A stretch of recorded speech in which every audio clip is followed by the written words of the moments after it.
ನಮಸ್ಕಾರ. ನಾನು ನೌಶಾದ್ ಅಂತ ಚೀಫ್ ಟ್ರಾನ್ಸ್ಪ್ಲಾಂಟ್ ಕೋಆರ್ಡಿನೇಟರ್ ಜೀವ ಸಾರ್ಥಕತೆ ಸೊಟೋಯಿಂದ. ಇದು ಆರೋಗ್ಯ ಇಲಾಖೆಯಲ್ಲಿ ಇದೊಂದು ಭಾಗ. ಇದು ಇವತ್ತು ಈ ಪ್ರೋಗ್ರಾಮ್ ನೋಡಿ ನನಗೆ ತುಂಬ ಖುಷಿ ಆಯಿತು. ಯಾಕಂದರೆ ಇದೇ ಥರ ಎಲ್ಲ ಹಾಸ್ಪಿಟಲ್ಸ್ ಅವರು ಇಂಥ ಪ್ರೋಗ್ರಾಮ್ ಮಾಡೋಕ್ಕೆ ಮುಂದೆ ಬರಬೇಕು.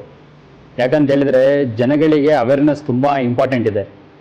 ಎಷ್ಟೋ ಜನಕ್ಕೆ ಕಿಡ್ನಿ ಫೈಲ್ಯೂರ್ಸ್ ಹೆಂಗಾಗುತ್ತೆ ಅಂತಲೇ ಗೊತ್ತಿಲ್ಲ. ಆದರೆ ಡಾಕ್ಟರ್ಸ್ ಎಲ್ಲ ಹೇಳ್ದಂಗೆ ಕಿಡ್ನಿ ಫೈಲ್ಯೂರ್ ಆದಮೇಲೆ ಹಾಸ್ಪಿಟಲ್ಸ್ಗೆ ಕನ್ಸಲ್ಟ್ ಮಾಡ್ತಾರೆ. ಅದು ತುಂಬ ದೊಡ್ಡ ತಪ್ಪದು. ಯಾಕಂದರೆ ನಾವು ಪ್ರಿವೆನ್ಷನ್ ಫಸ್ಟೇ ನಾವು ಯಾವ ಥರ ತಡೆಗಟ್ಟಬೇಕು ಆ ರೋಗಕ್ಕೆ ಅನ್ನೋದು ತುಂಬ ಇಂಪಾರ್ಟೆಂಟು. ಯಾಕಂದರೆ ಆ ಫಸ್ಟೇ ಪ್ರಿಕಾಷನ್ ತೊಗೊಂಡ್ರೆ ನಮಗೆ ಕಿಡ್ನಿ ಫೇಲ್ಯೂರ್ ಆಗೋ ಚಾನ್ಸಸ್ ಇರಲ್ಲ. ಇಂಥ ಪ್ರೋಗ್ರಾಮು ಸ್ಪರ್ಶ ಹಾಸ್ಪಿಟಲ್ ಅವರು ಮಾಡಿ ಎಲ್ಲ ಪಬ್ಲಿಕ್ಗೆ ಒಂಥರ ಅವೇರ್ನೆಸ್ ಥರ ಮಾಡಿದ್ದಾರೆ. ಮತ್ತು ಎಲ್ಲ ಪೇಷಂಟ್ಸ್ಗೂ, ಡಾಕ್ಟರ್ಸ್ಗೂ, ಸ್ಟಾಫ್ಗೂ ಎಲ್ಲ ಇದ್ರ ಬಗ್ಗೆ ಮೋಟಿವೇಟ್ ಆಗ್ದಂಗೆ ಮಾಡಿದ್ದಾರೆ. ಇದು ನನಗೆ ಫೋನ್ ಮಾಡಿ ಈ ಥರ ಒಂದು ಪ್ರೋಗ್ರಾಮ್ ಇದೆ, ಈ ಥರ ನೀವು ಚೀಫ್ ಗೆಸ್ಟ್ ಆಗಿ ಬರಬೇಕು ಅಂತ ಹೇಳಿದ್ದಕ್ಕೆ ನನಗೆ ತುಂಬ ಖುಷಿ ಆಯಿತು. ಯಾಕಂದರೆ ಇಂಥ ಪ್ರೋಗ್ರಾಮ್ಸು ಈ ದಿನಗಳಲ್ಲಿ ತುಂಬ ಇಂಪಾರ್ಟೆಂಟ್. ಯಾಕಂದರೆ ಎಲ್ಲ ಬೇರೆ ಬೇರೆ ಪ್ರೋಗ್ರಾಮ್ಸ್ ಮಾಡ್ತಾರೆ ಹಾಸ್ಪಿಟಲ್ಸಲ್ಲಿ.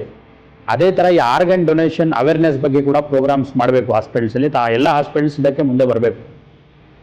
ಯಾಕಂದರೆ ಹಾಸ್ಪಿಟಲ್ಸಲ್ಲಿ ಎಲ್ಲ ಆರ್ಗನ್ಸ್ ಫೈಲ್ಯೂರ್ ಆಗಿ ಹೋದ್ಮೇಲೆ ಟ್ರೀಟ್ ಮಾಡೋದಕ್ಕನ್ನ ಇಂಪಾರ್ಟೆಂಟು ಅವ್ರಿಗೆ ಹಾಸ್ಪಿಟಲ್ಗೆ ಬರ್ದಂಗೆ ಮಾಡ್ಬೇಕು. ನಾವು ಯಾವ ಥರ ನೀವು ಕಿಡ್ನಿನ ನೀವು ಫಂಕ್ಷನ್ ಚೆನ್ನಾಗಿ ಇಟ್ಕೋಬೇಕು, ಯಾವ ಥರ ನಿಮ್ಮ ಆರ್ಗನ್ನ ಚೆನ್ನಾಗಿ ಇಟ್ಕೋಬೇಕು ಅನ್ನೋದು ಅವ್ರಿಗೆ ಅವೇರ್ನೆಸ್ ಮಾಡಬೇಕು. ಅದು ಆಗಿಲ್ಲ ಆಮೇಲೆ ಆಟೋಮೆಟಿಕ್ಕಾಗಿ ಹಾಸ್ಪಿಟಲ್ಸ್ಗೆ ಬರ್ತಾರೆ, ಆಮೇಲೆ ಟ್ರೀಟ್ಮೆಂಟ್ ಮಾಡ್ತಾರೆ, ಅದು ಬೇರೆ ವಿಷಯ.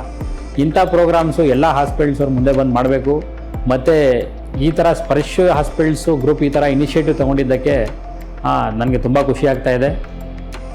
ಇಂಥ ಪ್ರೋಗ್ರಾಮ್ಸ್ ಮತ್ತೆ ಮಾಡಬೇಕು, ಮತ್ತೆ ಜನಗಳಲ್ಲಿ ಹೋಗಬೇಕು, ಅವೇರ್ನೆಸ್ ಮಾಡಬೇಕು. ಇಂಥ ಮತ್ತೆ ಮಾಡಿ ಇಂಥ ಪ್ರೋಗ್ರಾಮ್ಸು ಎಲ್ಲ ಜನಗಳಿಗೆ ಅವೇರ್ನೆಸ್ ಮಾಡಬೇಕು ಅಂತ ನಾನು ಕೋರ್ಕೋತಾ ಇದ್ದೀನಿ. Thank you.